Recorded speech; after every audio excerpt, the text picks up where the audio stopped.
Alléluia. Amen. Alléluia. Amen. Alléluia. Amen. Que Dieu vous bénisse, vous pouvez vous asseoir.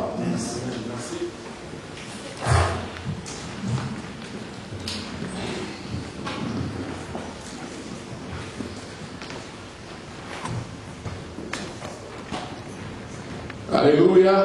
Amen. Je vous souhaite tous la bienvenue dans la maison de notre Père. Amen.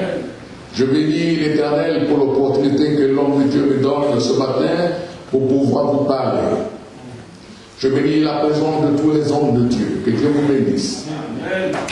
Mon frère, je bénis ta présence. Ma soeur, je bénis ta présence à travers le Seigneur.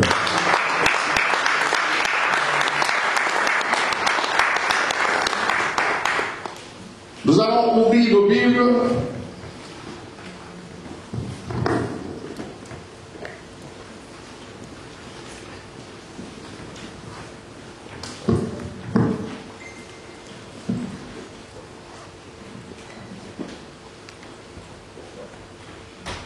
dans le livre de Révélation, au chapitre 14. Révélation, c'est-à-dire Apocalypse, chapitre 14. Et je lis à partir du verset 12 à 13. Si nous pouvons honorer la parole de Dieu.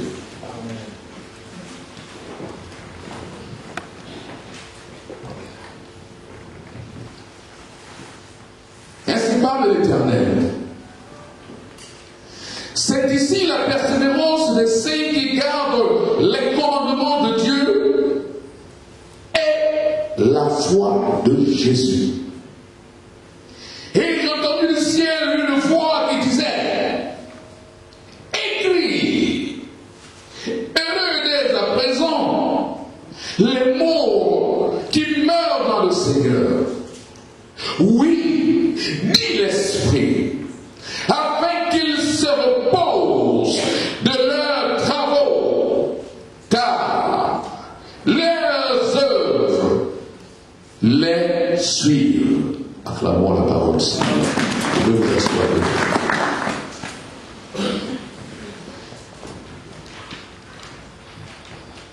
Bien-aimé, tout récemment, dans mon dernier message,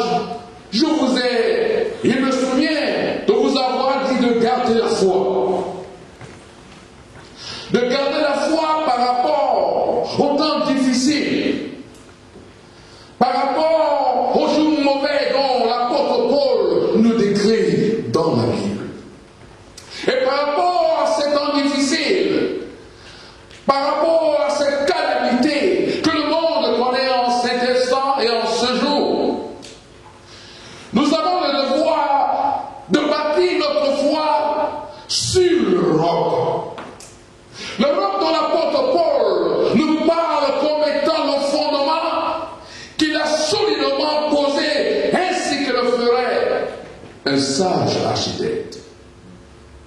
Et l'apôtre Paul va plus loin en nous disant qu'il ne peut y avoir un autre fondement. Jésus-Christ de Nazareth, roi des rois, Seigneur des seigneurs, notre Dieu. Quand on parle de Jésus, on acclame. Amen.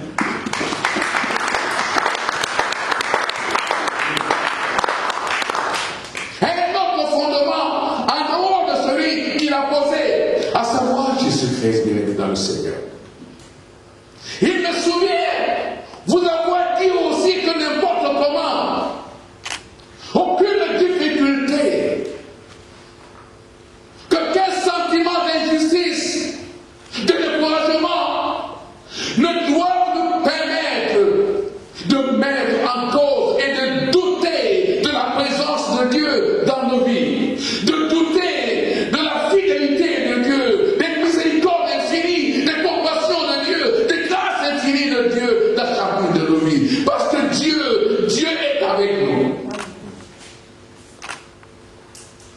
Et pour illustrer la quintessence de mon message ce jour-là, il me souvient que j'ai illustré cela par un grand personnage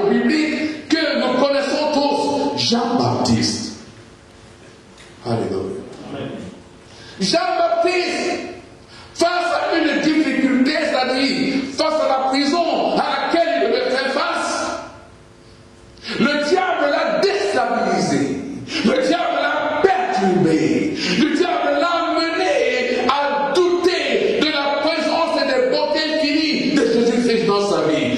Le diable l'a mené à douter de la proximité des bienfaits de l'Éternel à son endroit. Et il envoya ses disciples demander à Jésus: es-tu celui qui doit venir, ou devons-nous en attendre un autre? Déstabilisé complètement face à la prison, face à cette difficulté, il a perdu le contrôle de lui-même. Il a même oublié la possibilité que Dieu était dans sa vie. Celui-là même qui annonçait la venue de Christ, celui-là même qui a dit: voici l'agneau de Dieu qui ôte le péché du monde, celui-là même qui a dit, qui a baptisé Christ dans le Jourdain, celui-là même qui a entendu retentir une voix du ciel: celui-ci est mon fils bien-aimé en qui j'ai mis toute mon affection.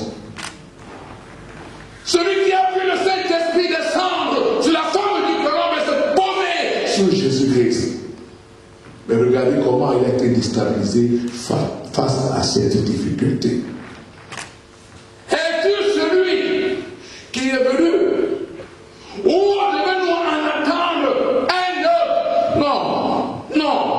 Je dis à quelqu'un ici ce matin, nous ne devons pas en attendre un autre. Parce que l'apôtre Paul a dit, il ne peut y avoir un autre fondement que celui qui l'a posé, Jésus-Christ de Nazareth. Acclamons le Seigneur. Face à tes difficultés, regarde Jésus.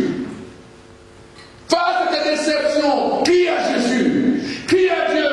Il entend, il est fidèle. Et il agira autant convenable. Alléluia.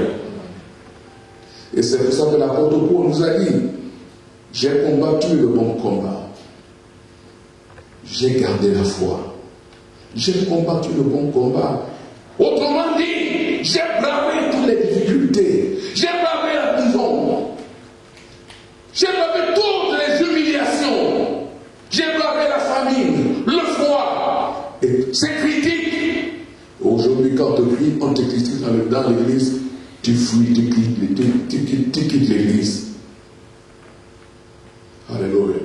L'apôtre Paul dit: j'ai bravé toutes ces choses, et les fausses accusations, et la prison, et toutes ces choses. J'ai bravé tout cela. J'ai gardé la foi. Et c'est pour ça que Jésus nous pose la question de savoir que si lui revient, trouvera-t-il la foi sur terre? Nous trouvera-t-il enraciné dans la foi? Nous trouvera-t-il enraciné dans la parole du Seigneur?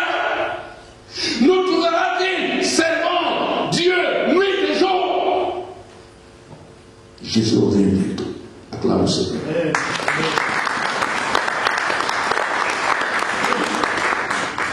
Ce matin, je vais vous livrer la deuxième partie de ce message. Parce que c'est une prédication structurée en termes d'enseignement. Dans un grand cas, je vous ai parlé de garder la foi. Et dans un grand B, aujourd'hui, je vous parle des marques de la foi. Les marques de la foi. Grand A, garder la foi. Grand B, les marques de la foi. Dis à ton frère et à ta soeur, les marques de la foi. Dis-le avec conviction. Les marques de la foi. Bien-aimés dans le Seigneur, le Saint-Esprit a inspiré notre bien-aimé pasteur Blanchard, et qui a dédié l'année 2021 comme étant une année sabbatique. Je ne sais pas si vous mesurez l'ampleur et la portée de cette année.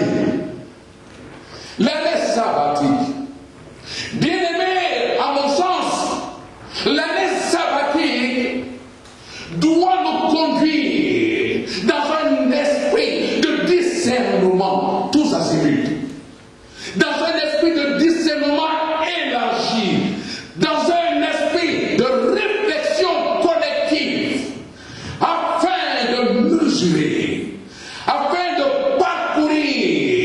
le bilan de nos actions, non seulement dans l'église locale, mais dans l'œuvre de Dieu en général. En termes de bilan, comment peux-tu entrer dans un repos sans avoir travaillé auparavant?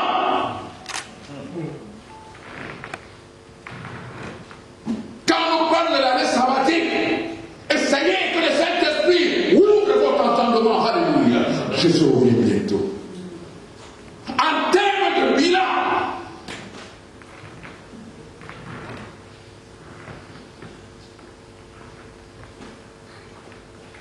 la Bible dit que Jésus reviendra, ou bien il reviendra comme un voleur. On ne connaît ni le jour, ni l'heure, on ne connaît pas. Et s'il revenait dans les secondes qui suivent, c'est possible. Et s'il revenait dans les heures, les minutes qui suivent, c'est possible. On ne connaît ni le jour, ni l'heure. Et s'il revenait, quel serait ton bilan? Quel serait le mien? Quel serait notre bilan si Jésus revenait? Alléluia. Je suis venu vous parler des marques de la foi. Les marques, ce sont des choses qui impactent. Les marques, ce sont des choses qui parlent d'elles-mêmes. Les marques, ce sont des choses qui distinguent. Les marques, ce sont des choses dont la tangibilité est irréfutable, irrévocable. Les marques, c'est des choses que l'on possède, elles sont perceptibles.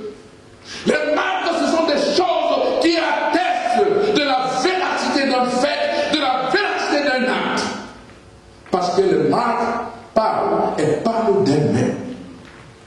Alléluia. Les marques, ça honore. Alléluia. Les marques distinguent, comme je le disais tantôt. Bien-aimé, sur le plan spirituel, il en est de mal et de même. Il en est de même sur le plan spirituel. Notre foi, la foi dont je vous ai parlé tout à l'heure, avec un grand S, la foi.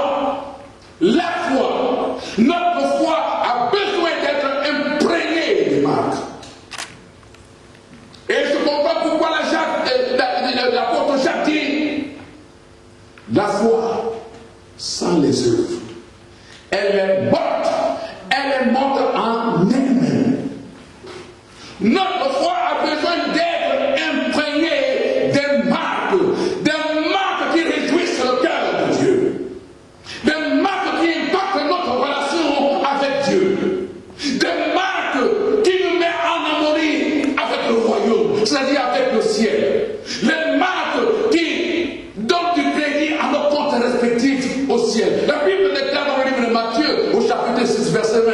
La Bible dit, amassez-vous des biens dans le ciel, où ni la teigne, ni la rouille ne peuvent atteindre, où les voleurs ne peuvent détruire ni dérober. Amassez-vous des biens, c'est-à-dire amassez-vous des marques. Des marques, c'est tout simplement les œuvres de la foi. Acclamons le Seigneur.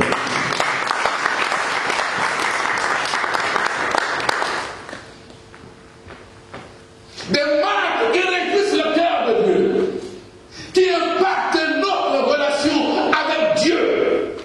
Les marques. Ici, on l'a dit tout à l'heure, Jean nous donne une des séquences de révélation qu'il a reçues dans l'île de Patmos. Mais que dit Jean? Jean nous dit ceci. Et j'ai entendu une voix qui dit, écris. Ça devait être consigné. Heureux dès à présent, les morts qui meurent dans le Seigneur. Oui, dit l'Esprit, confirmation. Ils se reposent afin qu'ils se reposent de leurs travaux. Virgule. Car leurs œuvres les suivent.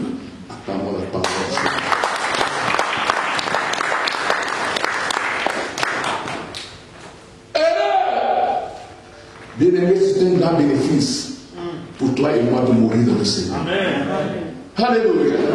Et je comprends pourquoi l'apôtre Paul disait que la mort lui était un gain. Pourquoi? Parce que l'apôtre Paul a estimé qu'il a travaillé, il a gardé la foi, et que c'est la mort, et que si la mort venait à le prendre maintenant, il serait heureux. Il serait heureux parce que la couronne l'attend. Bien aimé, une seule chose importante, c'est la couronne. Une seule chose est importante. Je dis bien que c'est la couronne. Attention à la distraction. Attention à la distraction. Le diable est très rusé. Une seule chose est importante pour toi et moi, c'est la couronne. Heureux les morts qui meurent dans le Seigneur. Et il va plus loin. Après qu'ils se reposent de tous leurs travaux. Voilà un repos sabbatique par excellence. Acclame le Seigneur.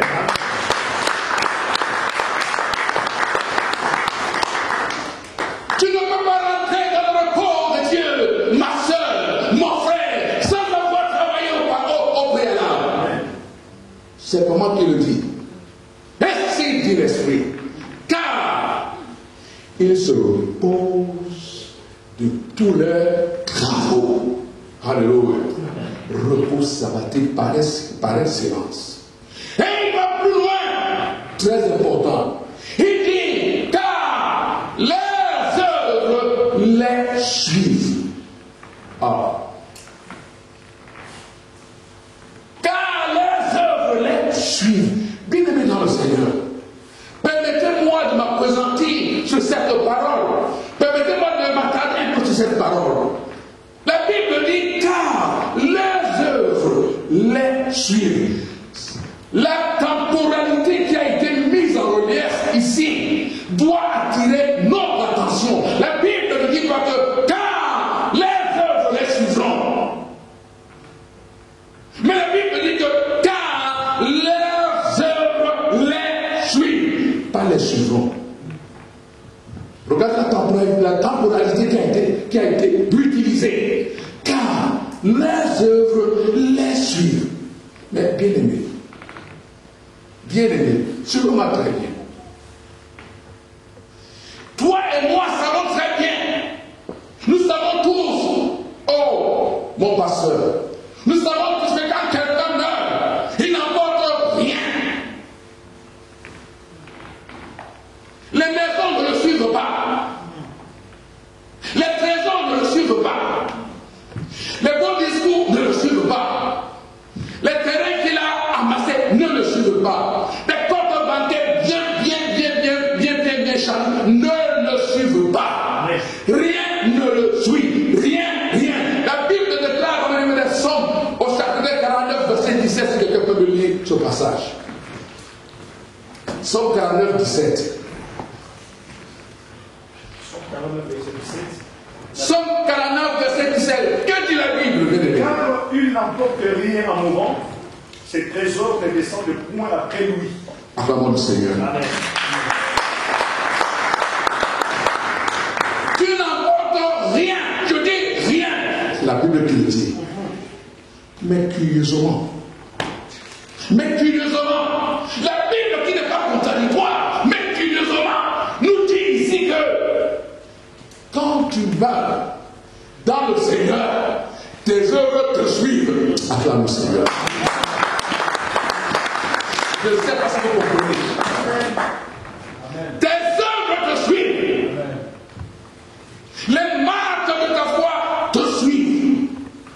Quand tu partiras, ton bilan te suivra. Amen. C'est pour ça qu'il est important d'impacter ta foi. D'impacter ta foi avec des marques qui réjouissent le cœur de Dieu. Quand tu partiras, tes œuvres te suivent. Pas que tes œuvres te suivront, elles te suivent. C'est pour ça que l'apôtre Paul a dit, la mort pour moi est un gain. Il savait qu'il avait déjà suffisamment travaillé, qu'il avait un bilan éloquent et qu'il pouvait rentrer dans le repos du Seigneur. Ton bilan te suit. La gloire de Dieu te suit. L'onction de Dieu te suit. Pas qu'elle te suivra. L'onction de Dieu te suit. La Bible déclare dans le livre de 2 Rois, chapitre 13, à partir du verset 20 en descendant, la Bible dit qu'un jour, on était sur le point d'enterrer un homme. Et cet homme, on le jeta dans le sépulcre d'Élisée. Et dès qu'il y a eu contact entre le corps et les os d'Élisée, la Bible dit, cet homme sortit, il se leva, il revint à la vie. Pourquoi? Parce que l'onction de l'Église, quand il est mort, il l'a suivi. Acclame le Seigneur. Il en est de même, le jour où tu partiras, par la volonté, c'est la volonté de Dieu. Ton bilan te suit aussi. Tes œuvres te suivent aussi. Les marques de la foi te suivent aussi. Alléluia. Amen. Il est important, bien-aimé, de conserver les marques de ta foi, c'est-à-dire les œuvres. Et c'est pour ça que Jacques a dit, et comme je le disais tantôt, la foi sans les œuvres, elle est anéantie. Elle est anéantie. Attention à la distraction. Une seule chose est importante, c'est la couronne. C'est la couronne. Et ce sont les œuvres qui te donneront cette couronne.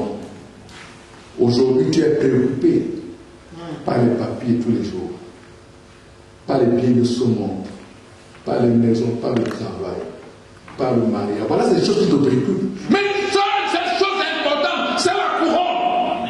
Parce que la Bible déclare que tout passera. Tout passera. Seule la parole de Dieu restera. Est-ce qu'on va parler aussi? Une seule chose importante, c'est la couronne. Car le jour où tu partiras, tu ne partiras pas avec les papiers. Tu ne partiras pas avec la nationalité. Tu ne partiras pas avec les enfants. Tu ne partiras pas avec le mari. Tu ne partiras pas avec la femme. Tu ne partiras avec rien. Mais tes œuvres doivent te suivre pour que tu gagnes la couronne. Une seule chose est importante, bien aimé, c'est la couronne. Et c'est pour ça que l'apôtre Paul a dit, j'ai travaillé, j'ai achevé la course. Désormais, la couronne m'est réservée. Est-ce qu'on parle pour le Attention à la distraction des biens de ce monde. Attention, le diabète est rusé. Une seule chose importante, c'est la couronne. Bien-aimés, comme je vous l'ai dit tantôt, notre foi a besoin d'être imprégnée des actes qui réjouissent le cœur de Dieu, qui impressionnent favorablement Dieu. Alléluia. Écoutez, bien-aimés dans le Seigneur, Jésus lui-même avait besoin des marques. J'arrive. Alléluia. Amen. Jésus-Christ lui-même avait besoin des marques pour réjouir le cœur de Dieu. La Bible dit ceci. La Bible dit ceci.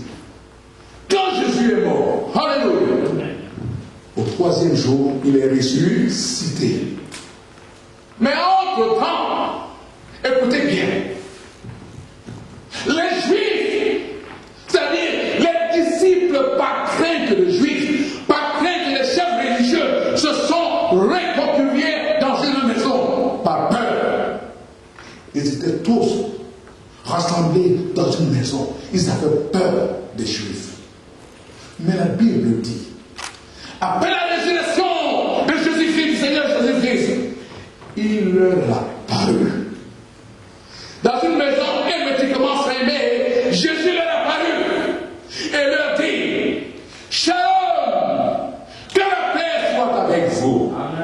Je dis à quelqu'un ce matin, que la paix de Dieu soit avec toi. On dit que la paix soit avec toi. On dit que la paix soit avec vous. Que la paix de Dieu soit avec les bons. Acclamons le Seigneur.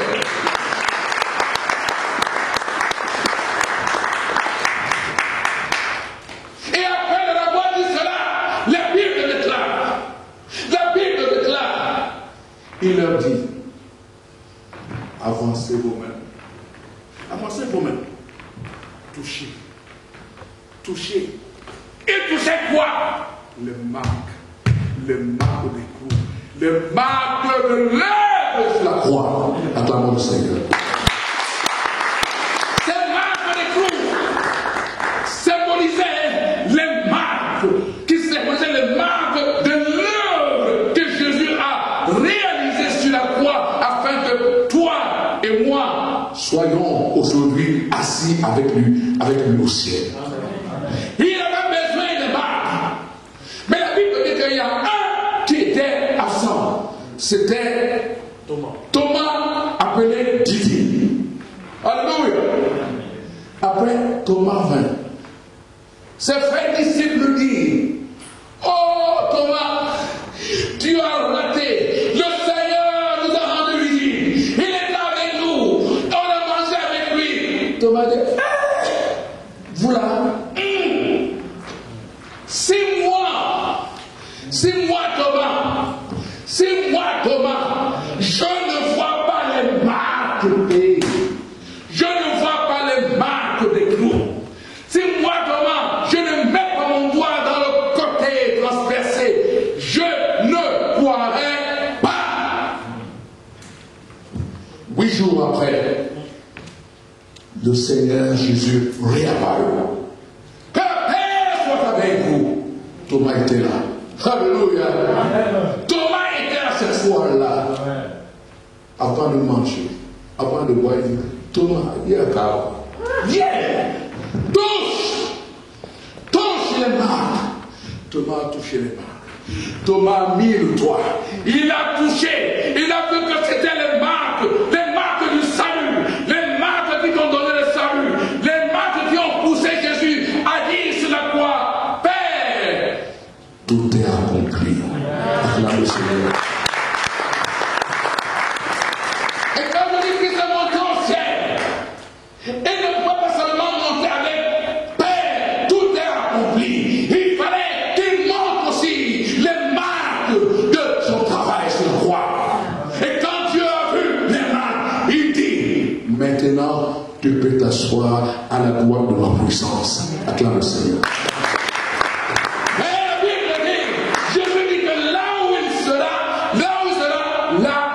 Nous serons aussi. Alléluia. C'est pour ça que la révélation de l'apôtre Paul, il nous a transformés, il nous a transportés dans le royaume du Fils de son amour. Là où je serai, vous y serez aussi. Mais, bien évidemment, le Seigneur, tu crois que tu vas t'asseoir aux côtés de Jésus là-bas, que tu n'as pas les œuvres? Non, ce ne sera pas possible. Jésus a monté les marques de son travail. Ce jour-là, tu dois. Quelque chose s'est passé à Joppé. Quelque chose s'est passé à Joppé, bien évidemment, le Seigneur, écoutez-moi très bien. Quelque chose s'est passé à Joppé. La Bible dit qu'il y avait une femme appelée Tabitha, c'est-à-dire Dorcas. La Bible précise que Dorcas avait de très bonnes œuvres. Elle faisait de très bonnes œuvres. Elle faisait de très bonnes œuvres. Elle posait des tubes aux femmes. Alléluia. Elle faisait de très bonnes œuvres. Elle avait de très bonnes marques de la foi. Dorcas tomba malade et mourut. Les femmes ont commencé à se lamenter, à pleurer à chaque larme. Oh Dorcas, oh Dorcas, c'est pas possible. Oh Dorcas. La Bible dit, ils ont envoyé 2 hommes, appelé Pierre qui était lui-même en train de prier sur un homme appelé Aîné, paralysé pendant 8 ans sur un lit. Alléluia. Et ces hommes sont arrivés et ont dit à Pierre, Pierre, il y a un problème. Il y a un problème à Joppé. Dorcas Dorcas est mort, viens avec nous. Pierre s'est empêché de partir. Quand Pierre est arrivé, on a commencé à lui montrer des bonnes choses. On a commencé à lui montrer des tuniques, des uniformes. Elle se lamentait. Après avoir vu tout cela, Pierre est monté, prier sur Dorcas. Quand Pierre a prié, la Bible dit, Dorcas se réveilla et revint à la vie. Est-ce que c'est la prière de Pierre qui l'a ramené à la vie? Je vous dis non. Moi, je vous dis que non. Cette prière était juste un canevas, un canal par lequel Dieu est passé. Parce que la Bible nous dit de prier sans cesse. Mais ce qui a ramené Dorcas à la vie, c'était les bonnes œuvres. Acclame le Seigneur. C'était les bonnes œuvres. Car la Bible déclare que Dieu a un livre de souvenirs. Même quand tu pries Dieu, quand tu demandes quelque chose, je voudrais que tu saches, bien aimé, que Dieu va consulter son livre de souvenirs. Lui qui m'appelle, est-ce qu'il paie sa vie? Lui qui m'appelle là, est-ce qu'il me sert? Est-ce qu'il soutient mon œuvre? Lui qui m'appelle là, est-ce que... La Bible parle de livre de souvenirs dans le livre de Malachie au chapitre 3. Alléluia. Amen. Alléluia. Amen. Alléluia. Amen. Ce sont les œuvres. Ce sont les œuvres qui ont ramené Dorcas à la vie. Les œuvres, les marques de la foi peuvent faire que Dieu réponde favorablement à tes prières. Mais si tu ne les as pas, tu ressemblerais à un serviteur inutile de qui dira, liez-lui les pieds et les mains et jetez-le dans le temps de feu. Mais si tu as des marques, de bonnes œuvres, comme Dorcas, comme Tamina et tes fidèles serviteurs, rentre dans la joie de ton maître. Acclame le Seigneur. Jésus revient bientôt. Quel est ton bilan? As-tu parcouru ton bilan? Le bilan de tes œuvres dans l'église locale et dans l'œuvre de Dieu en général. La Bible dit, Néhémie, en déportation, reçut de très mauvaises nouvelles. On lui dit que tout Jérusalem est en délabrement. Même la muraille s'est affaissée. Cette nouvelle a englouti le cœur de Néhémie. Et il demanda au roi la permission d'aller s'occuper de l'œuvre de Dieu, d'aller reconstruire la muraille. Alléluia.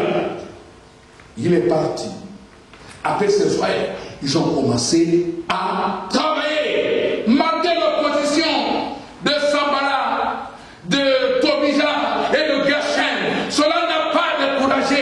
Cela n'a pas découragé Néhémie. Néhémie a poursuivi l'œuvre. Parce qu'il fallait que Néhémie impacte sa foi avec des œuvres. Et quand il a fini, écoutez ce que Néhémie a dit. Seigneur, souviens-toi de moi. Souviens-toi de moi, de ce que je fais pour le peuple. Souviens-toi de moi, c'est-à-dire, souviens-toi de mes œuvres. Souviens-toi de marques de ma foi. Souviens-toi. La Bible déclare que les marques que nous posons réjouissent le cœur de Dieu. Et pour conclure, bien évidemment, le Seigneur. Ézéchias, le roi Ézéchias. Le roi Ézéchias, Dieu a envoyé un prophète, je crois, Isaïe, il lui dit, prépare, donne les ordres à ta maison, prépare-toi parce que tu vas mourir. Tu dois mourir. Alléluia. Prépare-toi, c'était un décret du ciel. Mais la Bible dit que Dieu se répand des mots qu'il envoie. Alléluia. Ézéchias le savait. Qu'est-ce qui s'est passé? Il s'est retourné contre le mur et il dit, oh Seigneur, non, je refuse cette sentence. Souviens-toi de ce que j'ai marché avec voiture devant toi. Souviens-toi de tout mon œuvre dans le temple. Comment j'ai relevé le culte dans le temple. Comment j'ai fait ci, comment j'ai fait ça. Pour la gloire de ton nom. Dieu est revenu sur cette décision. Aïe, aïe. Et le même prophète qui lui a annoncé annoncer la nouvelle. Elle est partie nous dire que Dieu a entendu et qu'ajoute encore 15 années à travers le Seigneur.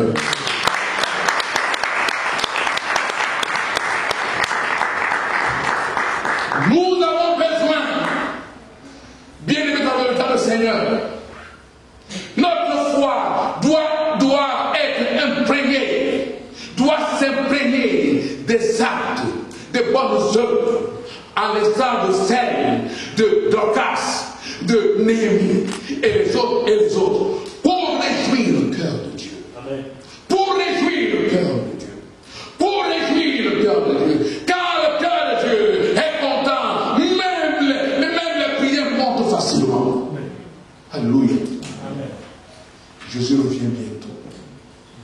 Seigneur, souviens-toi de ce que j'ai fait. Seigneur, souviens-toi de ce que Dieu s'est souvenu de Paul et des autres. Alléluia. Amen. Et dès à présent, les morts qui meurent dans le Seigneur, amen, oui, dit l'Esprit, ils se reposeront de toutes leurs œuvres. Repos sabbatique par excellence. Et les œuvres les suivent. Et les œuvres les suivent. En termes de bilan, j'attire ton attention. Et que Dieu réveille ton esprit ce matin, de la même manière qu'il a réveillé l'esprit de Zorobabel, de Josué et de tout le peuple. Que Dieu réveille notre esprit ce matin, afin que nous ayons un bilan à présenter ce jour-là. Hier, c'était le vêtement que les femmes ont présenté. Mais ce jour-là, ce sera les œuvres. Que Dieu vous bénisse.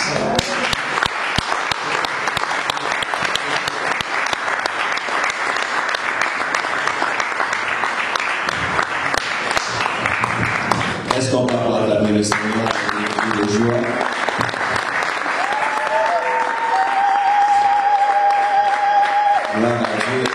Acclamons Jésus. Amen. Amen. Amen.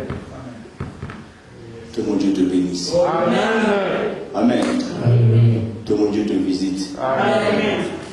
Que la joie qui inonde de mon cœur puisse inonder votre vie. Amen. Que tout ce qui bloque ta vie libère maintenant ta vie. Amen. Sois délivré de tous ces maux au nom de Jésus. Amen. Je déclare des bonnes nouvelles cette semaine. Amen. Amen. J'ouvre cette porte de gloire devant toi. Yes. Personne ne te rédiffusera quoi que ce soit. Amen. Tu auras accès devant les hommes. Amen. Grâce devant les hommes et faveur devant Dieu. Amen. Que la protection de Dieu soit sur vos vies. Amen. Maintenant et à jamais. Que Dieu bénisse tout ce que tu es en train de prendre. Que ton travail que tu fais, qui est parfois pénible, mais pour toi ça sera facile. Amen. Que l'énergie céleste vienne sur toi. Amen. La vigueur du Dieu Tout-Puissant envahisse votre vie. Amen. Que Dieu t'accorde la vigueur et la force. Que le sang de Jésus puisse parler à votre faveur. Amen. Que ces vertus soient à votre portée. Dès aujourd'hui et pour toujours. Dans le nom de Jésus. Soyez bénis. Amen. Et bon dimanche à tous. Salut les amis de famille.